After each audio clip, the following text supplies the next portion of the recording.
Douglas County Jail. To accept this call, press 0. To refuse this call, hang up or press 1. To prevent calls from this facility, press 9. For a rate quote, your current balance is $32.89. This call is from a corrections facility and is subject to monitoring, recording, and the location of your phone will be obtained. For more information about our privacy policy, please visit www.connectnetwork.com. After the beep, press 5 to accept this call. This call is from a corrections facility and is subject to monitoring, recording, and the location of your phone will be obtained.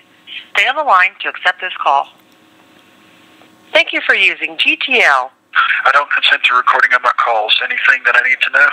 Yeah, I got an update on Sue. Hold on. Sue just finished her defense today. This was yesterday, by the way. Shala Billy did very well on the stand and shamed all the filth. Sue is not calling any more witnesses. So the person that's, I'm getting all this through the grapevine, but I gather that Sue's doing very well in her trial. And I did get a letter from you today, but I'm sick as a dog with allergies, and I got a whole pile of letters from like a whole bunch of prisoners, and I'm going to digest it. I just got to get over these dang allergies. Okay. So Shala Billy did get to testify. That's great. Yeah. Excellent. If you have not sent that CD back, I have already. Know that it's gone. It said legal mail. I got it in an envelope with bubbles, like bubble wrap thing. Oh, okay. Well, I was going to say if you could add that Word document that Mrs. Parsons created, the Word document that you made a copy of and mailed me. I've got access in the law library to a computer. I can pull it up and finish it and try to get it to the U.S. Attorney's office there without having to retype the thing from scratch. I get 1 hour 3 times a week, and it literally takes about 15 minutes just to get in there and get situated, so my time is very limited in that regard. I understand. I got your, is that covered in your latest letter? I don't know. Okay. I don't know, but I thought if I could get that, I should have thought about it when you mentioned you were going to send it back, but I had other things on my mind. The company that took blood out of my arm was called Concentra Medical Center. I don't know which address, but it's CONCENTRA Medical Center. I know there was somebody that came to visit me that was going to try to look it up, and I thought they were going to try to come visit me, but I never did. Don't know if they weren't able to visit, but I never did see them. And if you could let Deborah know that my mother and a friend of hers took a trailer full of all of my things back out to the farm and dropped it off out there. I don't know if the stuff's even covered up or what, but for whatever reason they didn't back the trailer into the garage, which there's plenty of room to back in, but regardless, it's something if Deborah's able to go by there and take a look. Debbie's the one who took Pat to prison, right? She went with her? Yep. Yep, okay. She listens to all your calls, and I know that she'll listen. She's been a good friend to Pat, and I know she's been trying to help out. Yep. Any other updates? Anything from RBN or anybody else? Have they allowed you to go on and talk about your ministry? You ever heard of a guy by the name of Farron Soth or Farron Oath or something like that? No. He's with the RBN, something RBN, but yeah, he let me get on his show, and I think there's a guy by the name of Daryl McClanahan. Have you ever called Daryl?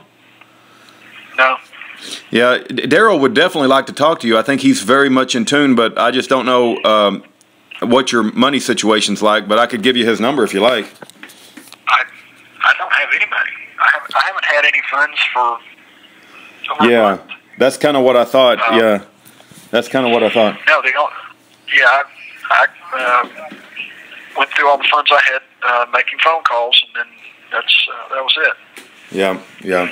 Well, I could give you Daryl's number, but I don't think Daryl's in a position to, put any money on the account. But he speaks about you. He's on a Stormfront radio, and I know he's brought up your case a few times. But what's his number? I'll go ahead and write it down just in case. Okay, yeah. Something happens where there's a blessing, then I can try to reach out to him. More than happy to. Yeah, he's very, very outspoken for political prisoners. Give me just a second. His number is. And what's the name of his radio show? He doesn't have a radio show, but he goes on Stormfront, and what is Stormfront? Stormfront is like a white nationalist group. I know it sounds weird, but what the deal is that two of their guys got thrown in prison recently because they showed up at a Antifa counter protest, and they're just now learning about how bad the FBI is, and they're learning how bad the police enforcement is, and so Daryl's going on there like telling them about political prisoners. This ain't anything new. They're throwing people in prison all over the country, and so he mentioned your name, and he mentioned Pat's name, and so the door went open, and so Daryl went on the show. Yeah, even though I'm Native American, but the thing that people need to realize is that we have controlled opposition at all levels. The Alphabet crew has controlled opposition. Right now you hear them talking about Hamas being responsible for all those, even though the Israelis shot and killed over 60-some-odd people and over 2,000 wounded, they say that it's Hamas who told them to rush up to the gate, even though no one ever got within a stone's throw of the gate. Hamas is a front group. Hamas is controlled by Israel. That's just the way it is. It's called controlled opposition. You've got other groups out there that, let's say, like the Republican Party would have people within their ranks that are working for the Democrat Party. Just like during Trump's campaign, he had people from the FBI and Obama inside his campaign. He didn't even know it. It's like right now, within his own administration, he's got people that are working for the other side against him, and he doesn't even know it. He keeps electing and appointing these, career people in these deep state alphabet crews to these positions, and you can't change things when you got status quo being replaced with status quo.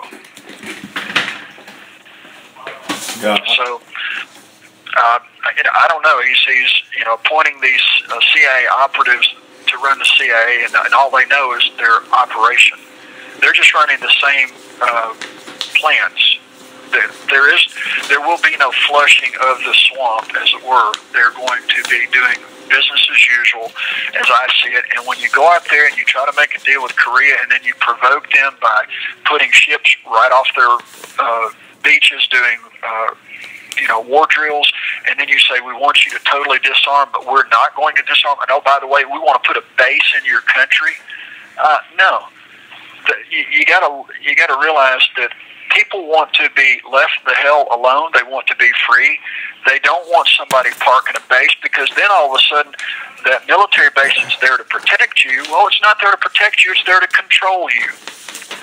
Yeah. And people aren't stupid, but obviously whoever's pulling his strings, CIA, FBI, they're basically not going to get very far, because I don't have much to say about the guy, but I don't think the guy's stupid. And if he's smart enough to develop nuclear weapons, he's smart enough not to be fooled into thinking, oh yeah, we just let them put a base in our backyard and we'll be safe. Who would they be safe from? The only people that have the power to overtake them is the people with the guns. And do your research, folks. I'm opposed to lies and tyranny. But the reality is that Korea was invaded, and they've been fighting for their freedom for a long, long time. So his being isolated like he is, that's part and parcel of what happens when people fight off the oppressor, and then they don't have access to the media, so the media can call them anything in the world. And the bottom line is that they were fighting for their freedom from Japan and invasions that were manipulated by the United States ongoing for over 80 years now. And people just want to be free. They were not just killing their people, as you know, like in Syria. They're just trying to maintain their own sovereignty of their own nation. They don't want to be controlled by a central bank. Look at all these people in the Middle East that have been taken over. It's only those countries that did not have a central bank that were invaded. Everybody else is left alone. Coincidence? I don't think so. Yeah. No, you make a lot of good points. A lot of people think we're fisting into the tribulation, but I don't really put a lot of thought into it. I just, whatever's going to happen is going to happen. Yeah, I mean, we're not on autopilot. God is not a puppet master. He gives everybody free will. Read 1 Samuel chapter 8. Use your brain. That's why we're given a brain. If God was a puppet master, you wouldn't need a brain. You would just be, on autopilot, and you would just plug into plug in someplace with your new daily programming, as opposed to having the ability to think and reason and use critical thinking skills as you're supposed to. But people have been taught to be lazy, and they're nonstop sports. I'm in a state that focus on the eastern part of this state, Nebraska. It's nonstop sports and nonsense. They do not know what's going on. They are brain dead, and I've talked to 3 lawyers today that don't have a clue. They're totally clueless. And you point out that this U.S. Marshal Service is a corporation, that you go after them as you would any other corporation for assaulting you. There's no 1983 section required. They're a corporation, and you can't get these people to grasp that concept. You can't get them to grasp the treaties that the United States is a signature to. They're in a matrix. They're in la-la land, and you can't break them out of that spell unless you jump into their matrix with them and dance their tune. They don't want to talk to you. So, as the lawfully yours says, don't look for lawyers to help you. They're not. They're definitely working from a different set of rules, and they're not going to let you know the rules because it's their rules. They make it up as they go. Who else could vote themselves immunity from prosecution other than the attorneys in the legislature that vote the judges and the prosecutors immunity from accountability? Otherwise, look at all these people, Mueller and all these others, that should be prosecuted for treason. And the FBI agent said should be prosecuted against framing me and Mrs. Parsons and many other people. This is tyranny at its height, and people need to wake up and realize if there's no accountability, you're in a war. And guess what, folks? You lost. This country's been hijacked, and it's been taken over by a rogue group of criminals called the Bar Association and the London Lawyers Guild and all the others, and they are controlling it. There's no accountability. Only if one of them step out of the boat, then do they go after their own, and then they publicize it and make we the idiots think that they're taking control of the situation and controlling their own. No, it's up to we the people to take responsibility and to control and regulate and to hold those accountable that are destroying us. Once they take your guns, it's all over. You can stand there with your slingshot all day long. Of course, once they take the guns, that's all you'll have. So it's time to wake up. Yeah, and no doubt. Hey, quick. Just wanted to share with you, Sue. I might have told you this already, but it appears she's doing very well on this Shala Billy case. I can't imagine a jury convicting her. I got to believe she's going to win this case because she's so good at representing herself, and she's doing such a good job. At least that's all the feedback I'm getting. But they brought new charges on her, dealing with the same thing that why Pat's in prison right now. Do you think they'll keep her even if she wins this case and keep her in custody in jail because they brought new charges? Yeah. Wow, insanity, man. Insanity. Yeah, it's a rigged game. It's a never-ending trap. You don't get off the pony ride. Yeah. You're perpetually prosecuted. They're not going to let you win. Wow. Does she even have a jury? I don't know for sure. She can't talk to me directly when she's representing herself. I think they made it. Right. You have 1 minute remaining. This lawyer here, Don Shinzy, says he's been trying to reach out to Stanley to verify that I'm the ambassador of the Chilcote Nation, and of course Stanley can confirm that, but obviously Stanley won't know much about anything else. And I would say that, you know, the fact that the secrecy of the Chilcotin Nation's, country of the Chilcotins meetings needs to remain that way. They don't need to be divulging where they were meeting and any details of that. Of course, you know, the FBI's already got the names of the logging company and these others, but the reality is that they're just doing a bunch of data mining right now that they would ultimately probably try to utilize against Sue. So I'd tell him to be mindful of that. I don't trust any of them. Yeah. They've never demonstrated that they're trustworthy. Yeah. Well, that's a real shame. I pray it goes well for Sue. As soon as I hear something, you know, I'll make sure. Thank you for using GTL.